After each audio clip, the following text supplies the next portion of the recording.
There's a gentleman named Vaush. Last time I checked, he was a libertarian socialist or a narco-communist. He is very popular. He has 543,000 subscribers at time of watching. He has problems that I think are contradictory within the far left that frustrate me, because I think that there are tons of lost souls within his audience who find him intelligent, charismatic, entertaining, and so they're being sucked into the far, far unproductive left that, in my opinion, doesn't have as much as a positive social effect as they could. Interestingly enough, Vaush feels the same way, and he created something called the Nihilism Rant, where he deals, I'm presuming, with the nihilism of his own chat and community. And so we're going to bring this up. We're going to see what's going on within the far left. We're going to see if we can chisel away a few lost souls and bring them to the light of Grillhodism. And without further ado, let's let Mr. Vaush try to woo his audience away from the black pill. Them didn't understand basic concepts. Well, decades. I mean, that can't necessarily be an AI thing. AI has nothing to do with it. It's the state of education. Plenty of schools are turning out graduates that just don't understand their chosen field. There is some truth to that. It's probably true that too many people go to college. There are way too many people who go to college so they can get like a college job, and then they end up either not getting a college job that doesn't actually require college education, or like a not job, you know? It's a consequence of teaching higher education like a vocational program, essentially vocational training. You know, there's not really much prestige to having a degree these days. What does vocational training mean? That one might be a question for Google. It's job training for jobs. Poor hiring managers. I mean, yeah, kind of, right? Can you imagine being a hiring manager who's in like your 50s and every guy who applies to the job has a really impressive CV or like grades, and then you actually test them on anything and they don't know anything? That's crazy. That's got to be pretty frustrating. This is just an extension of the English convo from yesterday. Well, it's all an extension of the post-truth world, right? An environment where education means nothing, nobody knows anything, nobody's literate, nobody understands anything, art is worthless, and nobody appreciates it anyway. You know, yeah, cultural nihilism. It goes even beyond like a post-truth society. It goes into the cultural nihilism. It's that no one even cares about anything. So, sorry, I was watching the Project Shatterpoint trailer while listening to Mr. Vaush. So I'm going to be mean. And I understand that there might be some Vaush fans in the audience, but I'm not going to lie. This is the project. Ken Harbaugh, excellent man, excellent human being.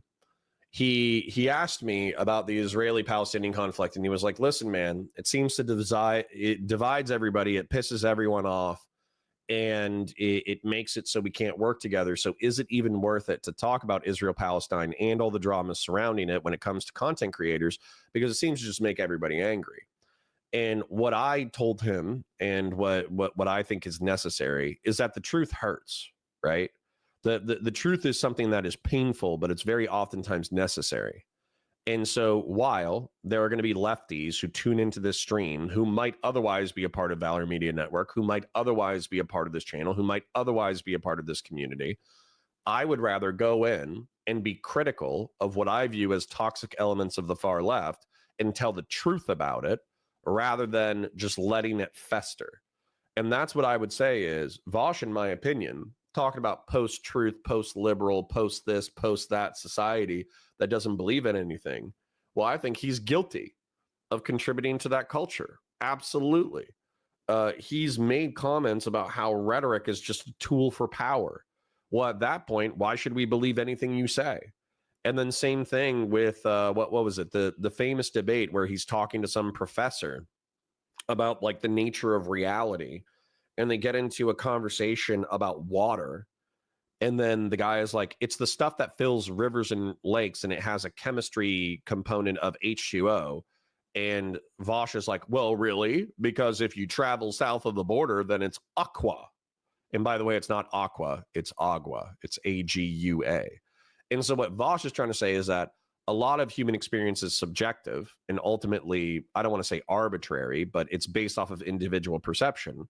But what that professor was correctly pointing out is that all of our subjective guttural articulations are all referring to something real. And if you don't understand what water is, then you die of dehydration. So Vaush knows what water is. I know what water is. The professor knows what water is. But Vaush wants to pretend that our understanding of water is arbitrary, which is very silly because if I grab, this is going to be vulgar. Sorry. Apologies, Ken. Apologies, Mom. But if I grab one of these post-truth, post-modernist freaks, and then I grab them by the short and curlies and I jam their head underwater for 30 seconds, then they're going to know exactly what water is. And they're going to say, Connor, please stop trying to drown me in water. So a lot of this nonsense, this like linguistic gamesmanship disappears the second you start dealing with high stakes reality. So Vaush, sorry to say it, my brother in Christ, but I think that you're part of the problem. Checking in with chat just because I love you guys more than I love the people that I talk about. Eric Dom says, weakness invites aggression was the summary of that clip, and we agreed. Then Project Shatterpoint does look attractive. I'll be checking it out later off of stream. We addressed who Stacy's are. General So says, weakness invites aggression is wild lol. Keep the chatter away from the elderly. General Zoe, they're obviously talking about political weakness and power abhors a vacuum. I hope you understand that. It's not that the weak and vulnerable automatically have to be destroyed by the cruel and weak. It's that the cruel and weak and the predatory oftentimes attack the vulnerable. So you cannot be vulnerable. Biblical masculinity. I understand that this is like throwing water at a giant oil field, but I'm going to explain it to you anyways. Where is it? 3 pillars of biblical masculinity. You don't have to be a religious literalist. I'm not a religious literalist. Tough enough to fight predators, resourceful enough to survive, capable of nurturing and defending the vulnerable. These are good things. So even if you're hostile to the Bible, even if you're hostile to Jesus Christ, even if you're hostile to Western patriarchal society, these are good virtues that you should emulate. And that's what that person said.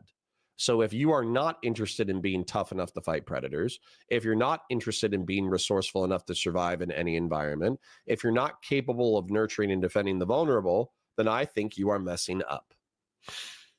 Don't forget to like the stream. Like the stream. Agreed. Good points, everyone. Good points.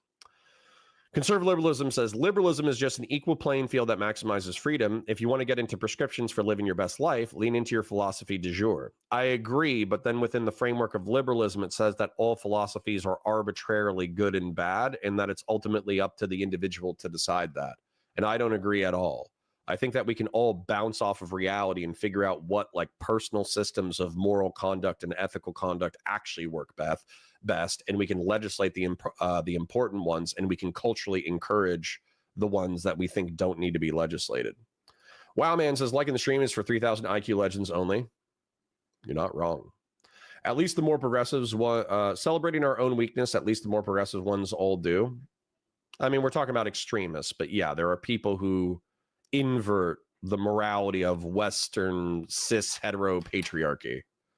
Val says, my issue with leftists is how international their thinking is. They don't seem to value the U.S. or European allies as much as they do causes in the third world.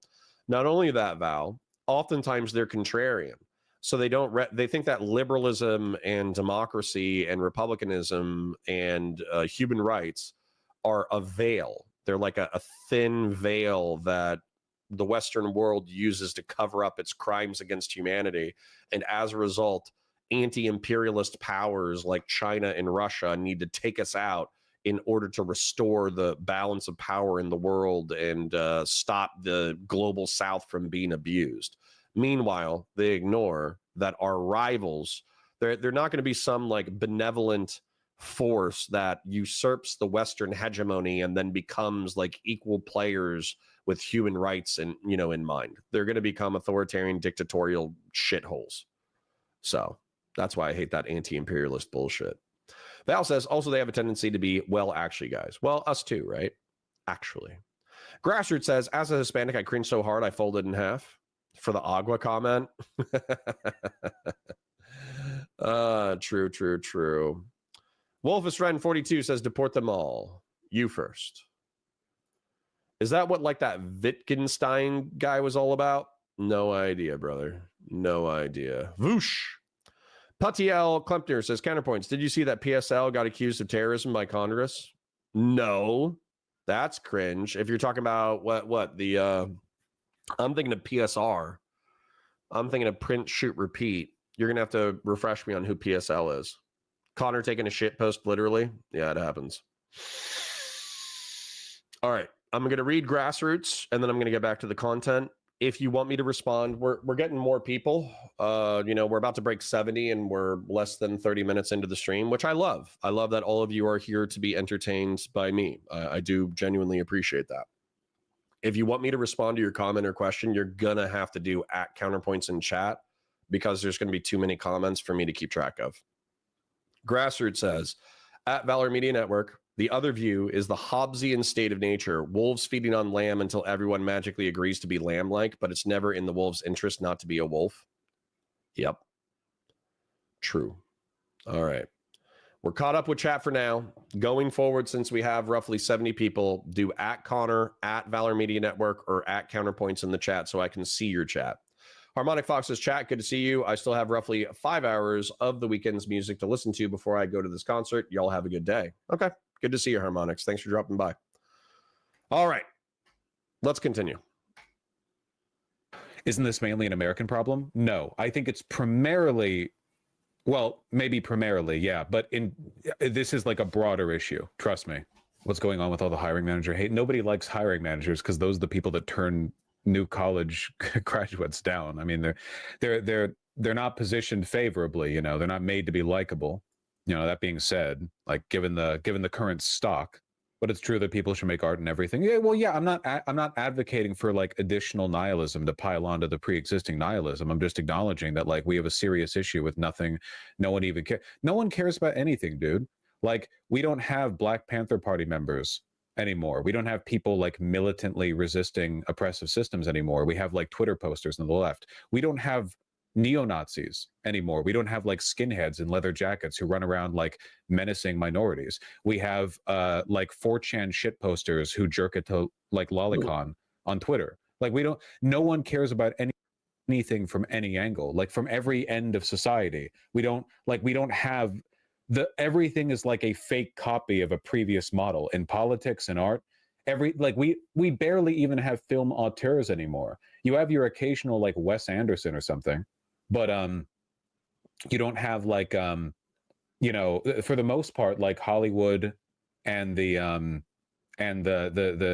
broader game there. I mean, it's mostly just like corporate slop, and to an extent. This line of thinking is only possible if you yourself view the world this way, and if you yourself don't go out of your way to have passions or interests or hobbies. And I think that's funny listening to this, is it feels like a self-fulfilling prophecy where everything outside of you is like fake and lame and baloney, and nobody cares about anything, and it's all social media posturing and all that kind of crap. But that's not true. Okay, that's not true. There's just because that's your world doesn't mean that that's the whole world. Okay, there are plenty of people who wake up every single day in order to make the world a better place. There are people who spend their entire days making your food. This is like a position of luxury too. I swear to God, what is it like? Suicide is more common in the middle class and upper class of America than it is in the working class. You know why? Because the working class is too busy trying to survive in order to use suicide as a luxury because they're bored. All right. So there are people who wake up every single day and they fight with nature in order to get your food.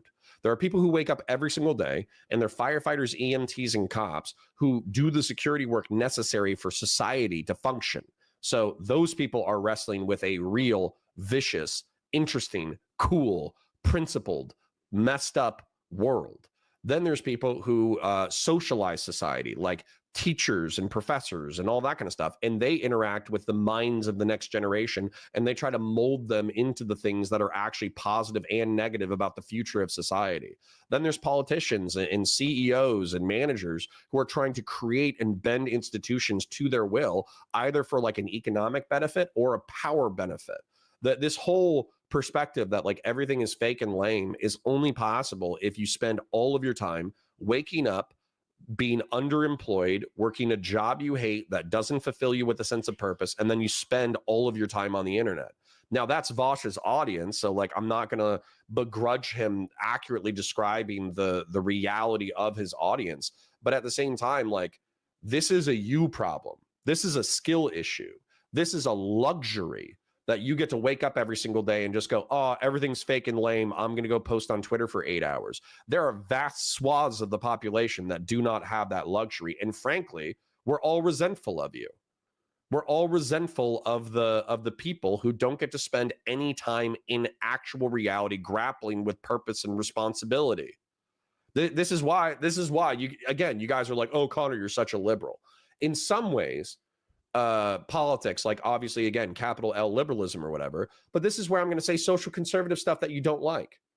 As an example, Jordan Peterson has this thing that has stuck with me for the past decade, which is that your sense of purpose correlates to the amount of responsibility that you take on in your life.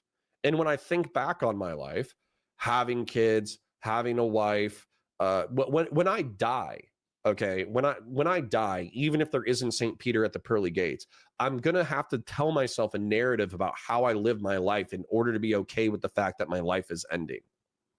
And the things that I'm bringing up to myself are not, wow, I played a lot of video games.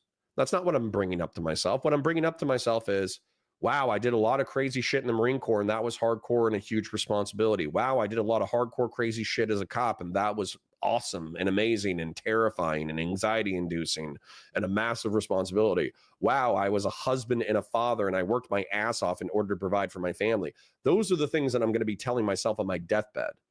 I'm not going to be like, oh, wow, you were such a shit poster. Oh, wow, you were such a YouTuber. Now, YouTube is a vehicle, but it's a vehicle for other good things.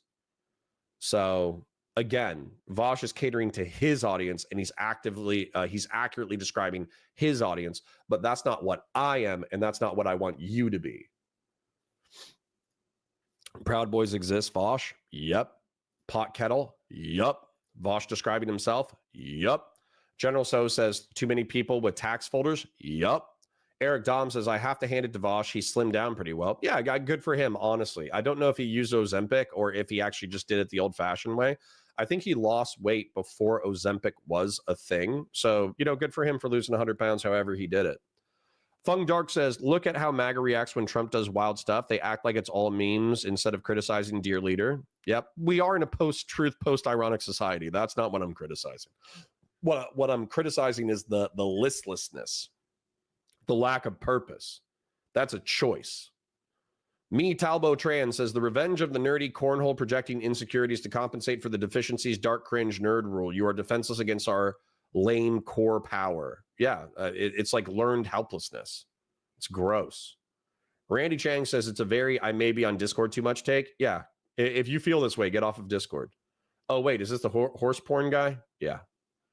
Proud Boys are a joke. Compared to neo-Nazis, Peter Stone. Compared to actual 1980s dedicated skinheads who ran around town Molotov cocktailing random businesses and beating the shit out of minorities, Proud Boys are a joke. I agree.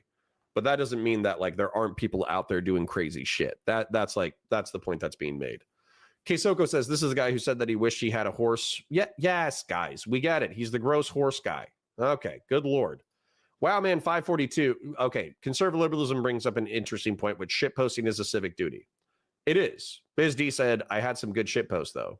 It is. Shitposting is a civic duty. But I'm saying if that's what is going to be flashing through your brain on your deathbed, because by the way, chat, hate to bring this up, one day you're going to die, then you need to reorient your life to something more important. Wowman 542 says, when I see black-pilled people who give up on life, it reminds me of that quote, a man in time of peace declares war on peace itself and himself. Yeah, isn't that a Russian guy? Isn't that Solzhenitsyn or Dostoevsky or something like that? LB says, not such a joke. The president of the United States pardoned them and the insurrectionists. How are they a joke? We're just saying compared to running around in the 1980s and murdering minorities for fun. That's not as much of a thing as it was 40 years ago. All right.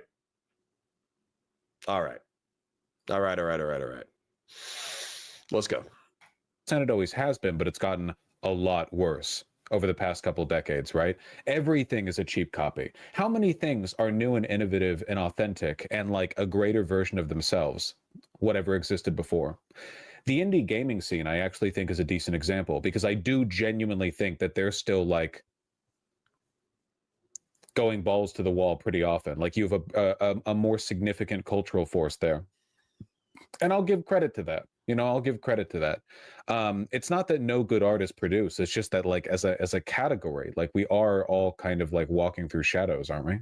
There are still many people militant on the right. No. You have to understand what I'm talking about here, okay? Seriously, just read up literally any history on any militant political group from the beginning of the 20th century and onward. I'm talking union organizing. I'm talking brown shirts. I'm talking like Mussolini's fascists. I'm talking even liberals. Any protest, any group, any organization, whatever, everything today is a pale copy of what it used to be on all sides. I'm not saying there are no neo-Nazis, really. What I'm saying is that, like, if you look at what we have now on every end compared to what we used to have, it's a broader cultural nihilism. Nobody cares enough. Nobody believes enough. You've been saying a lot of boomer shit recently. No, because I'm not longing for a nostalgia of my past. I was born in 1994. This isn't a nostalgia thing. It's an objective, like, fact. The fact that people, by and large, like, everything has been kind of like homogenized and toned down. That is a fact. I'm not saying life would have necessarily been better back then. Yeah, it's melancholy. It's definitely melancholy. I won't say it's nostalgic, though. Boomer posting is nostalgic. I resent this. I resent this attack on my character. Is there anything inherently wrong with nostalgia? Yes. Nostalgia is fascism. Look to the future. I know he's being partially sarcastic, but this is rooted. Sorry, we just have to steelman this as best we can, because the truth is he's just having the recurring fight that I've already done a decent amount of describing. But let's deal with what he just said. Yes, nostalgia is fascism. I feel like he's being tongue-in-cheek, right? Being nostalgic about the past is not actual fascism. But what he's referring to is palingenesis. Yeah, yesterday we had somebody who asked, why don't you define fascism as palingetic ultranationalism? And why don't you use Umberto Eco's 14 points? I answered that I don't think that palingenesis is actually a good reason. It's not required in order to achieve fascism. And palingenesis is like appealing to revivifying some like lost society, paleo and genesis, right? It's taking something that's old and it's giving it new life. And fascism, and I define it as political corporatism and flexible authoritarianism, in line with Giovanni Gentile, who is the person who came, who basically tried to create the philosophy of fascism. It does not require palingenesis. Palingenesis is actually just it's a tool. It's a narrative tool to get people to get wrapped around trying to, seize back what they have lost. And so, he's tongue in cheek, so I don't want to take it too seriously, but there are plenty of people on the left who actually believe that any kind of palingenetic narrative, any kind of like hero's journey narrative is a stepstone to fascism. And that's just absolutely silly as hell. Future comrade. Political parties in Europe have lost millions and millions of members because... All right, I need to refresh my StreamYard, so you might lose me for a second, but there's this thing where I select chat and then it just kind of like blacks out all of your words because it's all selected. So I need to refresh the page in order to get it going. So give me 1 second. I'll be back in 5 seconds.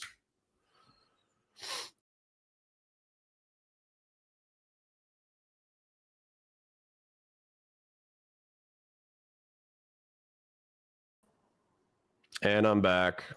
Let me present. Let me share my screen and let us allow Vaush to continue. Because no one cares to be active anymore. Yeah, and the political parties themselves are also like weak versions of their past. Seriously, look at Meloni in Italy. Meloni, literally Mussolini follower. And what does her party look like? Is she making moves like Mussolini did? Are we getting any marches on Rome? Are we getting like balcony speeches every day to an audience of people Sieg Heiling? No, we're not. She's like, for the most part, just a racist conservative politician. Look at the AfD.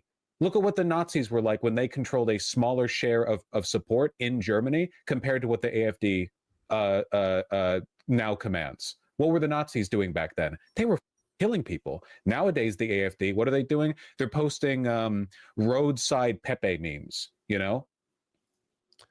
This is a good thing, by the way. Don't know if you guys realize this, but this is a good thing. I think that we have a 50% drop in violence in the past like 30 or 40 years. And I do want to say that it probably is partially mass incarceration. I know LB probably doesn't like that, but it correlates. So, you know, I think that it's at least a factor. The other factor is improvement in medical technology, where some things that used to be homicides aren't homicides anymore because medical technology will actually prevent it from becoming a homicide, which I think is cool. That's a development and improvement in medical technology. I think another reason why we have a reduction in violence is because of electronic technology, social media, and video games. I'm not kidding. And the reason why is because if you look at the way that kids spent their time, 40 years ago, when they were teenagers, they were out on the street, riding their bikes, throwing bricks at stuff, smashing mailboxes, getting into fights, all that kind of crap. Whereas nowadays, what are teenagers doing? They're sitting inside air conditioning and they're playing video games and they're talking shit to each other online. Now, in some ways, there's a nostalgia about the lost opportunity of teenage mischief and all of the lessons learned from mischief in the real world. But in other ways, if you're looking for a pro-social society that has less violence, then video games and shit talking on Twitter is a massive improvement over like racialized beatings and vandalism. So Vaush is like bemoaning this inauthenticity that comes with like the new digital landscape. And I would say that's a double-edged sword. It's positive and negative. I wouldn't want to remove the internet in order to reintroduce like street gang hooliganism. You know what I'm saying? And I don't think anybody sane would. They would just want their kids to go play basketball for a couple of hours or go play airsoft or go ride their bikes a little bit. But they wouldn't be interested in all the crazy shit that was happening in the 80s. Once again, though, my chat is more interesting than the subject that we're talking about. No offense, Vaush. LB says, not such a joke. The president of the United States pardoned them after an insurrection. How are they a joke? She's talking about how are the January 6ers a joke? They're not. And that's where I think that Vaush is making a critical mistake, that just because his audience and vast swaths of the population are trapped in the digital landscape and being less effective in the real world doesn't mean that everybody is trapped in that landscape. Erica Commander says, God, my life was good. I came up with Goonopolis. There you go. If that's your dying thought, then I guess it is what it is.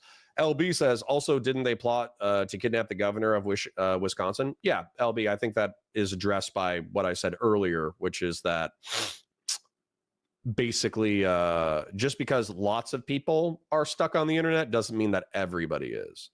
Kesoko says, Vaush is sick and disgusting and most likely a PDF. I can't stand looking at him. Well, then don't, but it's going to be a long day for you because we're going to be engaging with his content.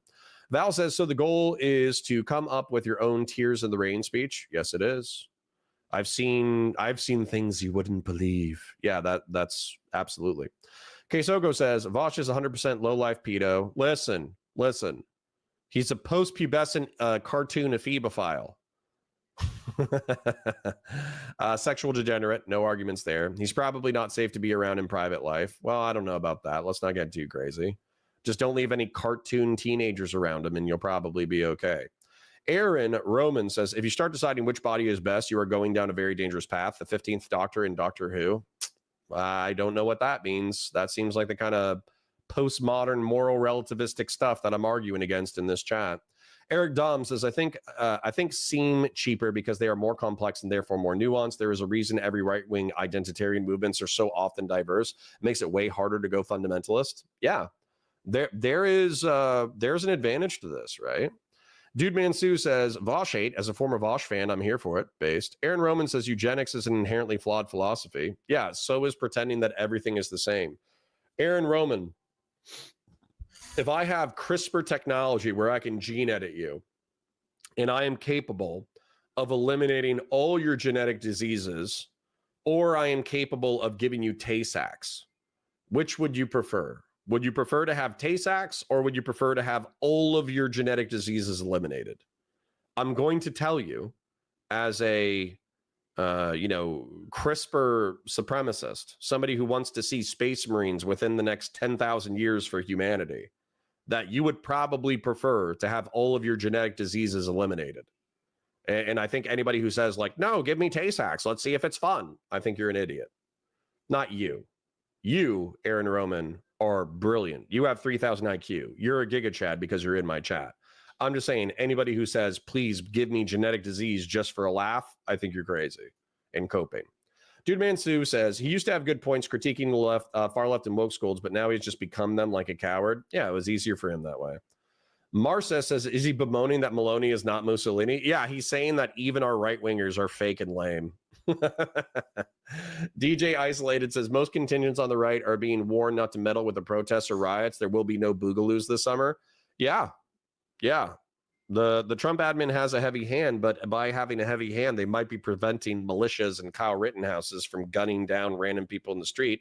By the way, I'm okay with Kyle Rittenhouse getting acquitted. However, I do think that it's preferable not to have vigilantes running around in society gunning people down.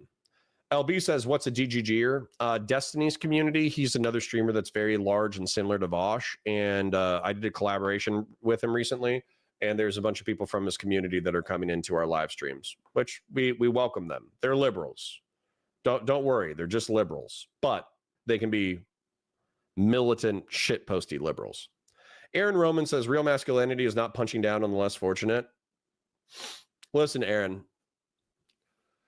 We are all, as I have mentioned previously, bear in mind, there is more like positive, pro-social, less schizophrenic content on Valor Media Network. So I don't want you to get turned off from Valor Media Network just because I'm being an a-hole. We talked earlier about how even if you're not a religious literalist, being tough enough to fight predators, resourceful enough to survive, and capable of nurturing and defending the vulnerable is a good aspect of probably positive masculinity. So in this, we are on alignment. But Aaron, what I'm worried about is that you're saying that you can never punch down on the vulnerable. And I don't think that's true at all. I think that making fun of people, it can be very emotionally cathartic. And so what I would say is we're here pretty much on this live stream, which I get that this isn't like valor. This isn't valorous. This isn't glorious. This is pigs wrestling in mud. Okay. As far as content goes, but we're here to criticize and bully nihilists. That's what we're doing today. So if you're like, don't punch down on the weak and vulnerable, we're going to be doing some punching down today. So just set an expectation so you're not disappointed. All right, back to the content. Don't worry, I'm going to save your comments here. That way I can continue to read what you guys are saying in chat. Their leader is a lesbian woman. Yeah, that's kind of an L for all the fascists in Italy. I'm going to be right back. I need to get more hot water for my tea because I am massively insufficiently caffeinated. So enjoy my best friend, Cherry the Chair, as he reacts to Vaush talk to his audience about nihilism. Like Jesus. No one believes in anything. Nobody cares anymore on any side. Nobody gives a shit. I'm not kidding. Nobody cares. You do? A version of me that existed 100 years ago in the United States would probably be going out and joining like militant union or pro-labor protests. In fact, like demographically, that's almost certain to be the case. Nowadays, I'm trying to beat every total war campaign on very hard with every race. It's just people. It's not even a matter of like individual disinterest. It's more a matter of like the entire social weave that brought people together has been pulled apart. You know. Like you can't be a militant labor guy because unions aren't militant. Like what are you going to do being a militant labor guy, right? You're going to go out there and what? Do what with who, right? It's not just about people, it's the entire framework. Is it convenience? Yeah, to a large extent. What about developing countries? Do they care? Well, yes. Go look at like the militant, the resistance fighters in Myanmar, for example. Like, yes, actually, it seems like once a society gets comfortable enough, right? Once the like child mortality rates get low enough, every like society gets streamlined to a point where everything's convenience based and nobody cares anymore. I don't know. It seems to have happened all over the world in every country that's developed. That sounds good. I don't think that sounds good personally. I think that the idea that widespread comfort, health, safety, and technological development all lead to people becoming like shallow versions of their previous selves. Like everything gets kind of weaker and more transparent and more inauthentic. I think that's actually very bad in an existential sense. Like that's like That's pretty scary. Okay. I haven't heard everything he said for the past few minutes, but I'm going to go ahead and get pissed off. Vaush, what does your checking and savings account look like right now? Do you have tens of thousands of dollars sitting there? Are you not a socialist revolutionary? Do you not have any kind of money, clout, or power? You literally have 101,000 people who watch this video.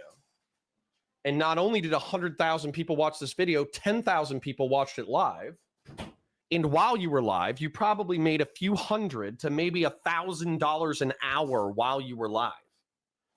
So if your checking account is sitting on tens of thousands of dollars, and you're worried about the inauthenticity and the lack of depth within the experience of modern living, do you not have the capacity to purchase property in rural Pacific Northwest and create a commune and get other people to come to your commune and have them work the fields and grow food and shoot guns and drive ATVs and drive dirt bikes?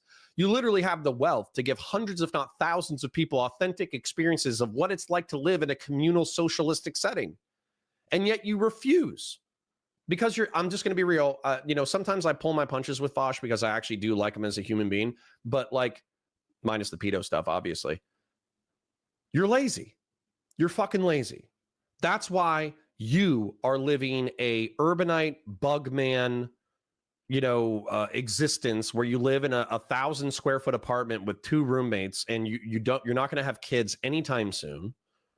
And all of your time and money and excess wealth is spent on fashion as a socialist. It's this is why the 3 main socialist creators on the internet are Hassan, that guy who races supercars, and Vaush, who buys high-end fashion. Dude, how is the left not killing itself?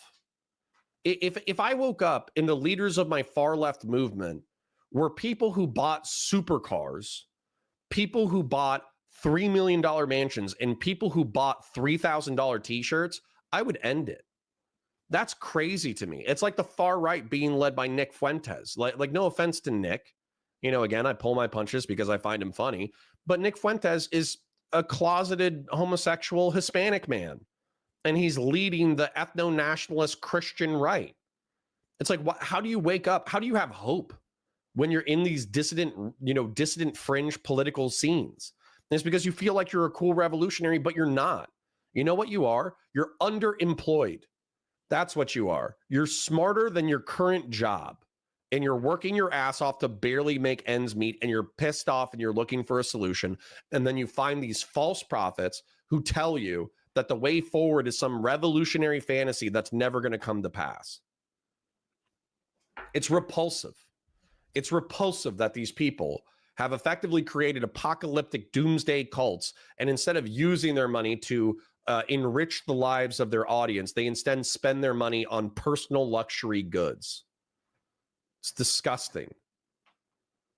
LB says, I like Destiny sometimes more so because he actually reviews and researches facts. These ADHD meds seem to be working great. Yeah. Vyvanse has been great for Destiny, I hope. He could be a serial killer. We don't know. When I asked him if he was a serial killer, he would neither confirm nor deny. Sacred Snow says, I love the research streams when I'm awake enough to remember anything. Yeah. Sapien says the inherent risk with playing with the human genome is that while we know a lot, we know far from everything, and we risk doing experiments with horrible long-term outcomes we can't predict. I agree. That's why we should start with chimpanzees and then move to humans.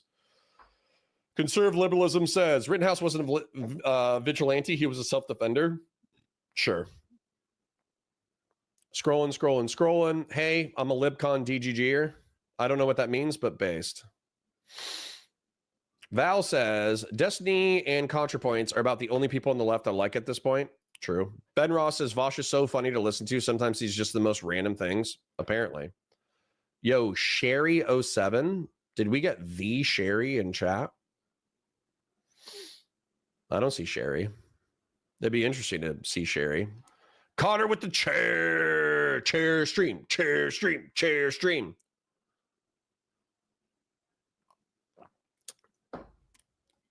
Aaron Roman says, this dude we're watching and reacting to is so far in the closet, he's finding old forgotten Christmas presents. Talking about Vaush? Vaush isn't gay. As far as I know, Vaush is pan. So he might make out with a dude or whatever in order to keep his bisexual credentials, but I'm pretty sure he dates chicks 90% of the time. I think Vaush would not claim to be a revolutionary, says Patio Klempner. Yeah, that's part of the problem. He's part of an apocalyptic death cult that doesn't do anything except for whine on social media. Aaron Roman says, I'm not just saying don't mock closed-minded people. Okay. DJ Isolated says, Vaush could join an intentional living community, continue to live stream his nonsense, and also show the new vlog content of him working the land and tending to a garden. Not going to happen. Yeah, dude. He got like mildly backstabbed by Xander Hall because Xander Hall wanted people to go after Keffels after Keffels defrauded her GoFundMe of $100,000, and then because the clout and influence in political games were against Xander Hall, he was like, yeah, fuck you, Xander Hall, I'm never talking to you ever again. Instead of, they were friends, so instead of reaching out to your friend who's crashing out, he backstabs Xander Hall. And Xander Hall is brokies and just barely surviving off of, $2,000 a month off of his live stream. And yet he has this fantasy of live streaming and living on a rural property and running a quail farm. Vaush could make that happen instantaneously. If he wanted to make the quail farm lefty commune happen between him, Demon Mama, and Xander Hall, he has the money, capital, resources, power to do that. He doesn't want to. Champagne socialism is so hot right now. It is. DJ Isolated says, hey, I'm underemployed too, lol. Just not pissed about it. Aren't we all? All right. Last comment before we get back into the content. LB says, Connor, I'm trying to get off coffee and I've fallen in love with loose tea blends. Try a Vietnamese blend. It's tasty and caffeinated. I'm doing black tea right now. I try to do Diet Coke because it's very minimally caffeinated. It's only like 60 milligrams a can. And then black tea is around like 100 milligrams or something like that. And it's very good. So, no, Kyle Rittenhouse is a murderer. Apparently not. Court of law did not find that. Sorry. Hold up. What high-end fashion? This dude literally spends like $1,000 on a t-shirt. So, anyways, let's continue with the content. I love you guys. Like the stream. The idea like, well, as a necessary consequence of society getting more convenient, everyone stops caring, right? I wouldn't say medicine's making us worse people. Don't be a disingenuous piece of shit. You know perfectly well what I'm saying. You want to thread the goddamn needle and find like a point I'm not making. We're on a rant here, okay? How do we make people care again? I don't fucking know. Don't ask me. Ironically, modern medicine creates anti-vaxxers. Yeah, there were anti-vaxxers back then too, but yeah, to an extent, there's some truth there. Anyway, I guess it's just kind of weird because, like, if you look at popular culture, the idea... I'm going to give him another 10 minutes or so just to make sure that we have enough for the segment before we move into the LA riots, but if he loops, then I'm going to cut him off. Is that once societies get really developed and advanced and comfortable, everyone's just kind of like using their leisure time to chill and do art or whatever. But it seems like in reality, not only do people not do that, but we don't even like produce that attitude in people broadly, And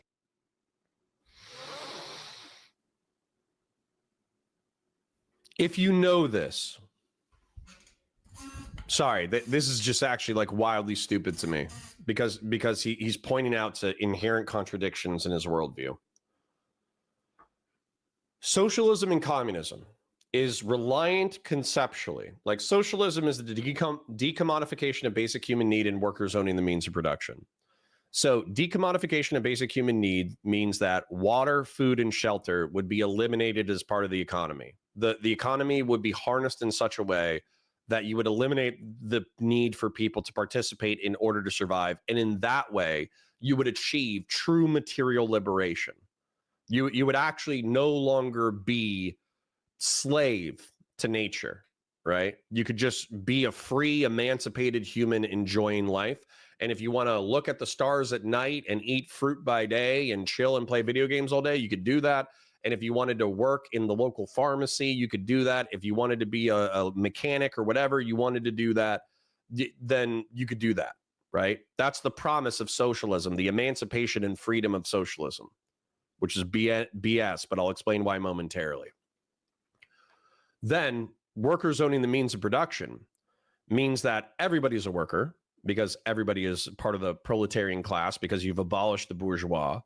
And so everybody owns a stake in the, there's capitalist versions of socialism or capitalistic versions of socialism, where effectively you own a slice of the business that you work at. So if you worked at Dollar General, you would still get paid $10 an hour, $20 an hour, but it would be enough for you to survive and have a good time. And then also you would have stock options as a part of it. So when Dollar General gets more wealthy, you also get more wealthy, right? And so with that conception, if you already understand that in a wealthy time in which we live, where we do have free time and we do have the capacity to do stuff, that people don't spend any of their time being industrious or entrepreneurial or making the world a better place, and you yourself don't spend any of your free time or free money or whatever, instead of making the world a better place with your free time and free money, you instead use that in order to buy luxury goods. If you understand that about the human condition, doesn't that mean that socialism is fundamentally flawed because it doesn't even take human psychology into account? And then communism, a moneyless, stateless class of society that is only possible in a society that is infinitely more rich than what we have right now. And I think is only possible when we have an entire generation of slave robots, right? Where we bring, what would have to happen is Starship, Elon Musk's project that's capable of hauling 300,000 pounds worth of crap, would have to fly out to the asteroid belt, scan things that are rich in rare earth minerals and things that we need to build robots.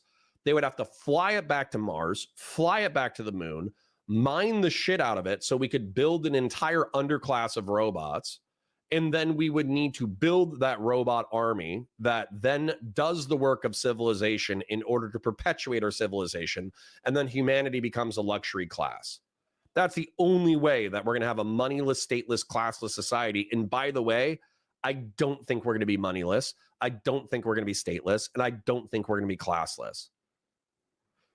Anyways, I'm sorry for the yapping, but if you're seeing the inherent contradiction in your espoused political philosophy this obviously, I don't know how you don't wake the fuck up, besides the fact that you have to keep making money for your grift. And I'm not saying that Vaush is lying. I'm saying that Vaush is probably self-deluding. Let's check in with chat before we continue. Sacred Snow says, Xander Hall, Demon Mama, and Vaush commune is the stuff of nightmares. The community will make and drink their own Kool-Aid without it being provided or forced. Yes, but if it turned into a Fish Tank Live episode where you had the Vaush commune with Demon Mama and Xander Hall, and then you had live webcams all throughout the house, kind of like Big Brother, the socialist version of Big Brother, I think that would be hysterical. Dank Brandon says, God, that sounds like the worst reality show ever. Dude Man Sue says, what's wrong with coffee? There's nothing wrong with coffee. It just has a little bit too much of a kick for me because I'm sensitive to caffeine. And then also it gives me heartburn. So I love drinking coffee. Coffee is like one of my favorite things in the world to drink. However, if I actually don't want heartburn and if I want the right kind of kick, then I should drink like matcha or black tea. Randy Chang says, does a $1,000 shirt feel different to a $25 shirt? You'd have to ask Vaush. I don't know. I've never had a $1,000 t-shirt. Vaush just said something salient. Well, I might have missed it. Christian Blair says, after Vaush left DGG and started his own community, Poppy would bring up that Vaush sexually harassed her and he threatened to prolapse her butt. That's very rude and gross. LB says, Counterpoints, I think you have a warped sense of progressive values because you watch weirdos like Vaush. You watch, ooh, I don't watch that. That's what Vaush watches. Don't put that on me. That's not me. And then also, yeah, I might have a warped view of progressives, but LB, you say crazy shit sometimes. I know you understand, or like you've said multiple times that you're like an independent with just some progressive sympathies. I totally understand that, but you say crazy shit sometimes. Aaron Roman says, wouldn't a trade market where you exchange an item for work done in good time? Yeah, that's called a market. We already have it. Welcome to capitalism. I'm sorry if I'm being rude, Aaron. I think that we're not politically aligned. You don't need to be politically aligned to be in my chat, but just bear in mind I'm a little bit extra grumpy today. So my apologies if I seem smug, condescending, rude, snippy. My apologies, but I'm not caffeinated enough, and Vaush is pissing me off. Grassroots says, ain't no such thing as free money. That being said, have some free money. Okay, thank you. Val says, unironically, if we reach a post-scarcity society, it's more important for people to be able to work meaningful jobs than just not working. Yes. Grassroots says, I forgot I can't dono members here. Lol, demonetized. You can't even give me money if you want to. Suck it. I will never drink decaf. Death first. Who is it? Mega Zero says, go for decaf and try some salt in it. No, I will die before I give up my last drug, okay? I don't do hallucinogens. I don't smoke pot. I barely drink alcohol. I don't smoke tobacco. Caffeine is the last drug I do. So, no. I need some drugs. Dude Mansu says, gotcha. Matcha is my number 2 of caffeine-related substances. I love matcha, dude. I swear to God, if I could have like a perfect $7 venti matcha latte every single day with like oat milk and triple cane sugar, that's the stuff. Grassroots says, black tea is base, but not drinking coffee does make you...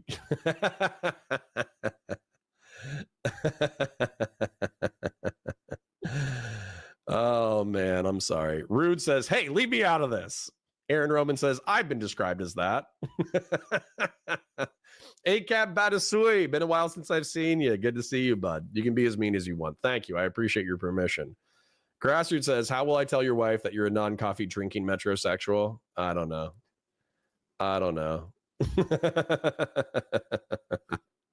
All right, we're having fun. I'm sorry for being a grump. Listen, I hate myself. Okay, I hate myself a little bit because I woke up late today. I wasn't with you guys at 9:30 a.m. as I dedicate myself to do Monday through Friday. And then, we got late and now we're dealing with the nihilism crap. And Vaush is looping because he's a lazy content creator and he doesn't know how to be concise and punchy. Very frustrating.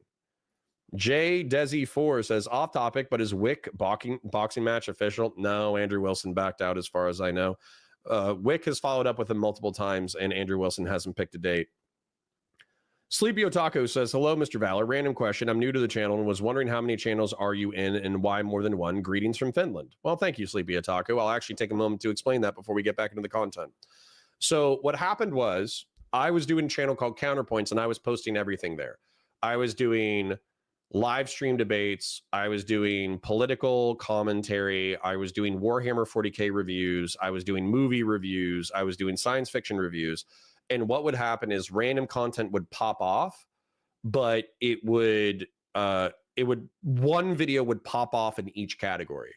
So I would have one sci-fi breakdown that would do well. Then I would have one political rant that would do well. And then I would have one other video that would do well.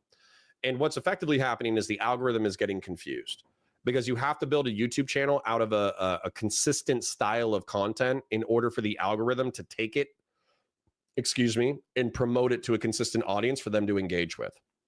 So what happened was my Warhammer content was so much more popular than my political content that I just focused on the Warhammer content for a couple of years and I built it up to 100,000 subs and a few $1,000s every single month. And that's a successful business. So now that that's done, I want to expand that to Star Wars and I want to expand that to sci-fi, but I want to keep that as a post-recorded, edited, intentional lore series that has a formula that's predictable for the people who consume it. And that's an easy way to make money. And then with the political stuff, I'm more passionate about the political stuff, but I'm just not as popular as the fringe schizophrenics because I think it's easy to be part of a post-apocalyptic death cult that is waiting for the rapture. I think that's easier. I think it would be easier if I went pure libertarian. I think it would be easier if I went pure dissident right or pure liberal or pure progressive. But that's not who I am. So I kind of just have to be me and build it slow. So that's why it's all separated. Thank you for the question. I see Trash Vaush stream. I click. Based. Dude Mansu says, pickle jar, wussing out of a fight. Color me shocked. You guys are so rude.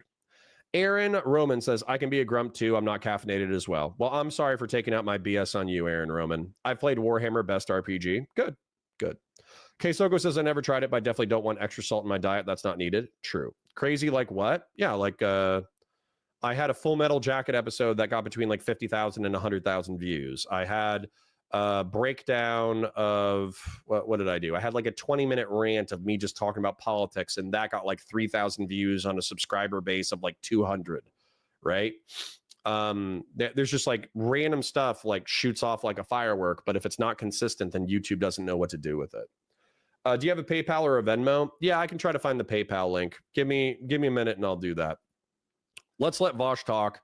I've turned 9 minutes of content into an hour-long thing because I'm grumpy and Vaush is pissing me off. So let's let him piss me off more for the sake of our entertainment.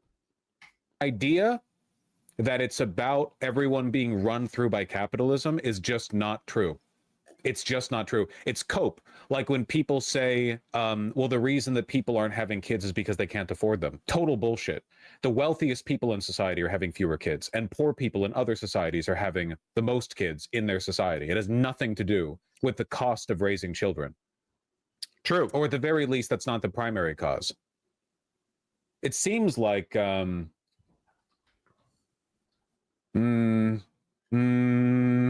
is it women's rights? No, absolutely not. That's also insane to say.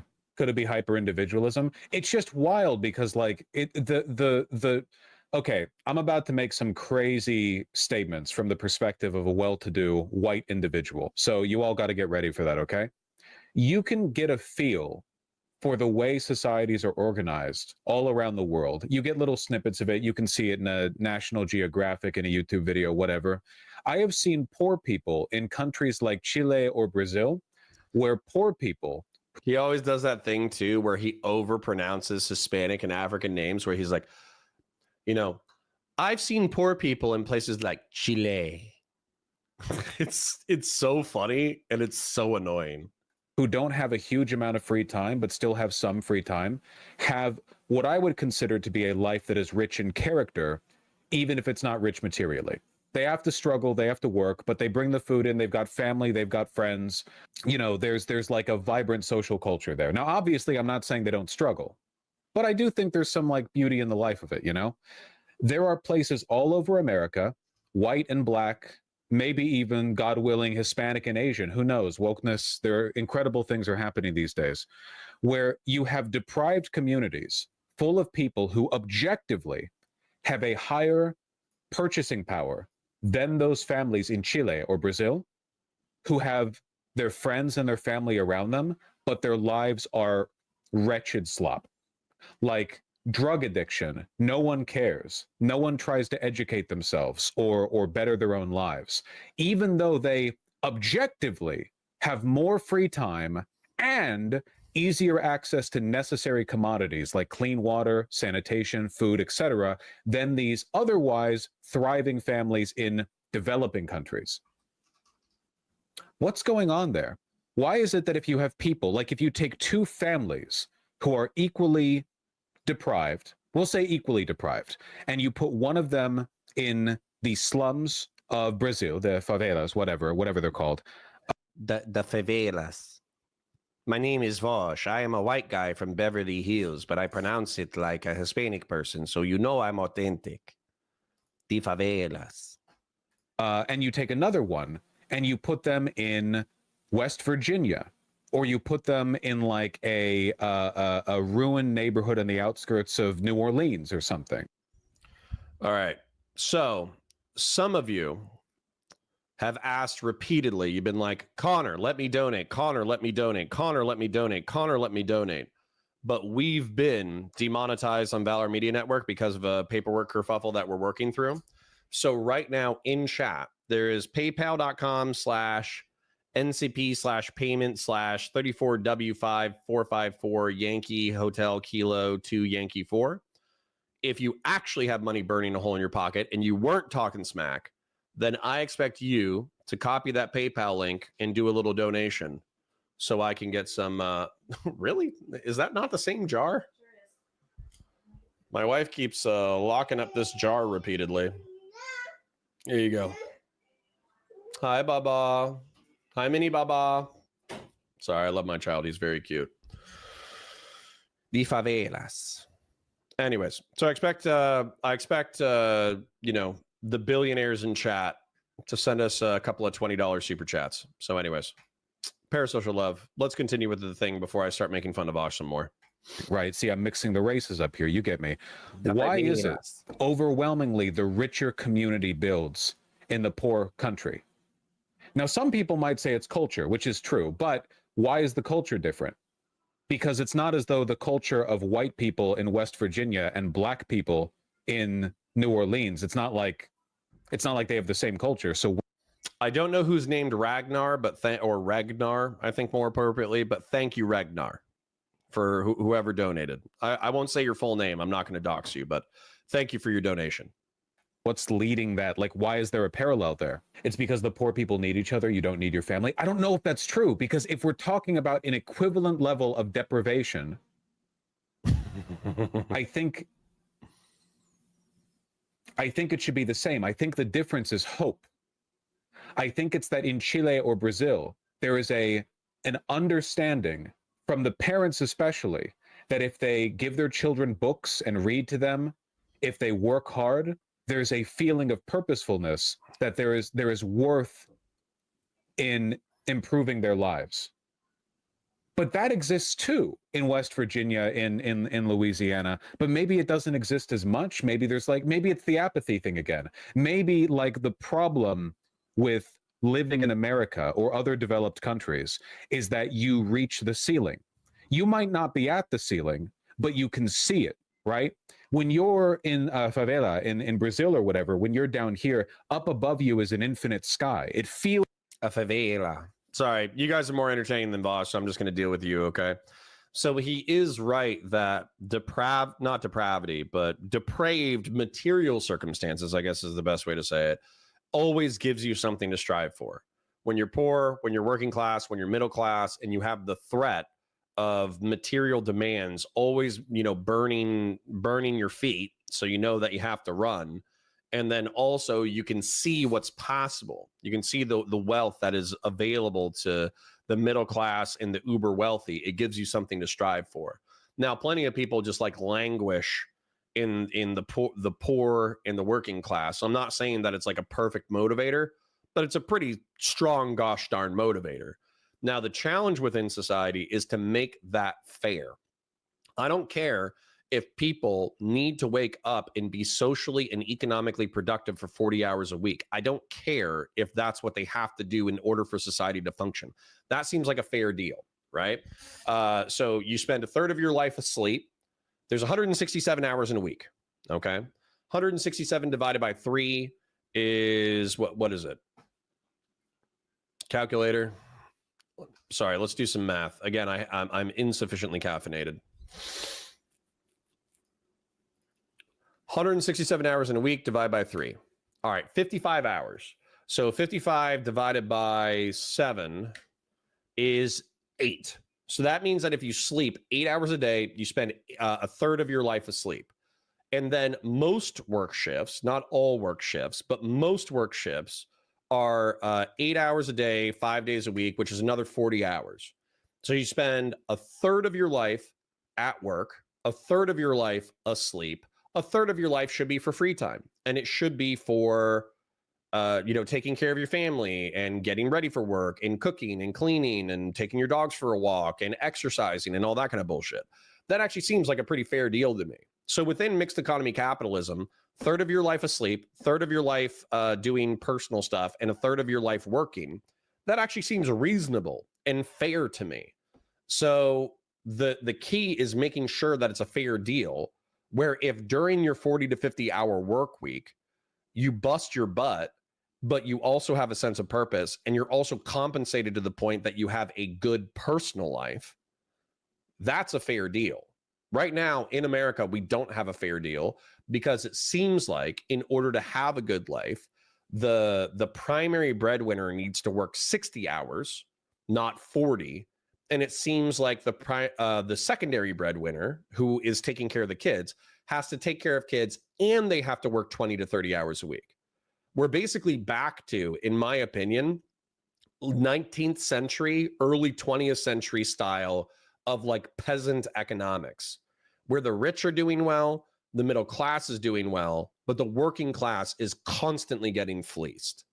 So I feel bad for the working class, is what I'm saying. Grassroots says, none of you are sufficiently caffeinated until you aren't sure if your next cup is going to give you a stroke or turn you into an omniscient being. I agree. Dude Mansu says, BS. Me and my wife aren't having kids because children cost a fortune. Well, sounds like a skill issue. I have 2 kids and I'm broke as hell. My teenage nephews are crazy annoying. Well, again, skill issue. You guys are not hitting the pronatalist boxes, so I'm going to make fun of you. Jonah Boy says, how would Vaush even know this? I highly doubt he's been to these countries. Yeah, he just has empathy. Grassroots says, Val, the Strokes are good for you. They bring the fun in. True. Also, the band The Strokes is very good. Fashion 40 says, laugh my ass off. That Aqua line will never get old. I know, it's so based. DJ Isolated says, my life is filled with struggle. Why would I have it any other way? Right? Pachydermis Absurdus says, New York Times just wrote up a massive new study that found the principal reason people don't have more children is financial insecurity. No, Pachydermis Absurdist. That is the reported reason why they don't have more children. And I, by the way, am holding off on having a 3rd child until I'm a little bit more economically stable. So there's a certain amount of truth to it. However, if you look at poor societies, they have a shitload of kids. And if you look at rich societies, they all have less than demographic replacement birth rate. So it's very clear that, you know, and we're also talking about like Scandinavia, where they have a relatively stable economic society with massively generous redistributive economic programs, particularly for families and for women who have kids. So no, the self-reported issue is economics, but the actual thing is that even when you improve economics, people don't have a lot of kids. Sapient says, no one is trying to better their own lives. Also, Vaush, content to sit around on the internet without developing his career, his cause, or his relationships. You said it. I said it. We all said it. J. Desi Floor says, or Desi 4, excuse me, sounds like Renfield rather than Spanish. True. I love Renfield. I haven't watched the new movie, but there's a movie with the actor that I like a lot who plays a really good bad guy, and he's Renfield. And effectively, they play it where he's like this vampire familiar who does have actually quite impressive superpowers. But he's in an abusive relationship with Dracula, who's played by Nicolas Cage. And so he's trying to escape his abusive relationship. And then he kind of becomes like a vampiric superhero. It's dope. It actually, like all the clips I've seen, it looks hysterical. Aaron Roman says, I don't even touch on politics in my videos. I review Doctor Who memorabilia, prop replicas, and I do top 10 actors and actresses I can see in certain film and TV franchises. I write on Blogger. And I expect that does better than politics. Pachydermis says, because they have more money doesn't mean people feel financially secure enough to have children. In fact, because they have more money, they actually feel less secure. We might have agreed, and I'm sorry if I yelled at you. ACAB Batasui says, I don't use PayPal. Hopefully you get something from the YouTube Premium. I will. Don't worry about it. Thank you, baby. LB says, Counterpoints. Sorry, I wasn't clear. What crazy stuff do I say? Calling you a prude because you want to ban porn? Yep, that's it. That's the one. I remember when Vaush put on folksy Southern accent when he was talking to a black girl, laughed my ass off. I forget who it was, Brianna Joy Gray. Dude, I laughed so hard and I cringed so hard simultaneously. I'm gonna show this to you guys because if you're unfamiliar with this part of Vaush lore, it's hilarious. Vaush was talking to Brianna Joy Gray, whatever her name is, and I'm only going to be able to watch like 5 seconds of it because it's so absurd. It's only 50 seconds, so I'll do it. But Brianna Joy Gray is like an Ivy League educated socialist commie, and Vaush out of nowhere starts talking like he's from Kentucky. It's so crazy. Like, watch this. It's actually hilarious. Still the capital, Virginia? Destiny clowning on Vaush's accent slip up. Yes. I think my favorite Vaush clip of all time. All right, I know the volume's low, but you're just gonna have to deal with it. So listen with your earballs very aggressively. When Vaush debates black people, he gets possessed by his Gusano slave-owning ancestors. Actually politically represent my interests. I'm not. My point here ain't about criticizing your vote. So that only 2 people were going to be president, and there were only 2 real paths to FBI. No. But those are 2 different. My point here ain't about criticizing your vote. And like Brianna Joy Gray isn't even talking like a Southern black lady. You know what I'm saying? Like I can do that when when there's a when Southern folk are talking with like a Southern accent, I can adopt a Southern accent. When I talk to Yankees from Boston, I can start talking with like a Boston accent. Like it happens. I slip into the accent. But the craziest shit about this entire thing is that Brianna Joy Greyjoy, whatever her name is, she's not speaking with a Southern black accent. She's talking like a normal, Northeastern, well-educated black lady. And Vaush just slips into like an aristocratic Southern, you know, sitting on a porch, sipping lemonade, slave owning, weird accent out of nowhere. It's like the craziest accent shift I've ever seen in my entire life. And totally unnecessary, totally weird, totally hilarious, totally cringe. All right, few more chats and then we'll get back into the content. Yeah, that was a crazy moment. Fung Dark says, because life is suffering, there's no joy without pain and all that. Sure. Big in Gaming says, does he know what favelas are in Brazil? Guessing no. No, I'm sure he knows. Code shifting is often unconscious. My girlfriend and I marathoned a bunch of Downtown Abbey. I walked around with a British accent for a whole weekend. I agree, but what is he watching Django Unchained on repeat? Is that where he's getting his accent from? It's crazy. All right. Anyways, we are popping off a little bit. We're bumping between 80 and 90 right now. So chat's getting like a little unwieldy. When there's 50 of you, it's pretty easy to read each one of your chats and respond to them. But if you want me to respond to your comment or if you want me to respond to your question, then do at Valor Media Network or at Counterpoints or at Connor. Otherwise, I can't promise that I'm going to see it. And I can't even promise I'm going to see it even if you do that. But there's a substantively increased chance. Anyways, my wife brought me breakfast tacos. So I'm going to mute myself while I eat that. And let's listen to Vaush do a little bit more nihilism before we get into the next series of content. Feels like the world is open to your expansion as a person, right? You grow and you develop, you become more educated and more wealthy, and the world opens up to you. But because nobody in America, or at least a lot of people in America, don't think there's a point anymore, they feel like they're not looking up at a sky. They feel like they're looking up at a ceiling. And to be honest, they're not wrong, right? Because look at the most powerful people in today's society. They're miserable, drug-addled tech grifters from Silicon Valley.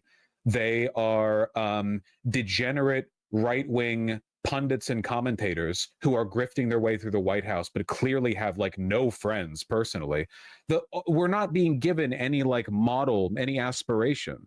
Maybe it's that in Brazil and Chile, and I'm guessing here, I don't know this for a fact, and maybe I'm totally off on this, but I feel like in America, we no longer have the idea of a virtuous aspirational celebrity. Like a person who is valued because they're seen as a model or a good example to be. We had that. It was Jordan Peterson. You guys hated that shit.